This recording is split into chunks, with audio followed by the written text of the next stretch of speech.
ரிஷபராசி என்பவர்களுக்கு இந்த ஆண்டு ஆசைப்பட்ட எல்லா விஷயத்தையும் அடையக்கூடிய ஆண்டாக இருக்கும்.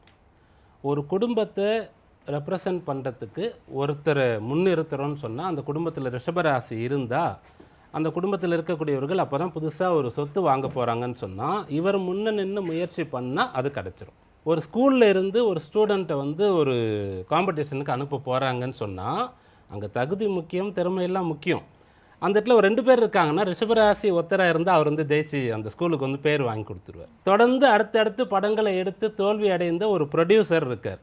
இந்த படம் வெற்றி படமாக கொடுத்தா மட்டும்தான் நிலைக்க முடியும், இல்லைன்னா ஊருக்கு தான் போகணும். ரிஷபராசியில் இருக்கக்கூடிய ஒருத்தரை முக்கியமான கதாபாத்திரத்தில் வைத்து படத்தை எடுத்தால் அந்த படம் ஹிட் ஆகும். அதே போல் விளையாட்டு போட்டியில் ரிஷபராசியில் இருக்கக்கூடியவர் கேப்டனாக இருந்தால் அந்த டீம் ஜெயிக்கும்.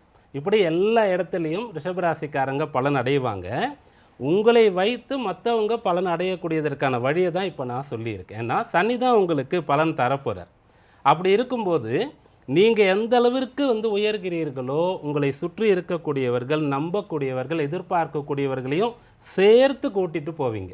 அதனால் நீங்களும் நல்லா இருக்க போகிறீங்க, உங்களை சார்ந்து இருக்கக்கூடியவர்களும் இந்த ஆண்டு அமோகமாக அற்புதமாக இருக்க போகிறார்கள்.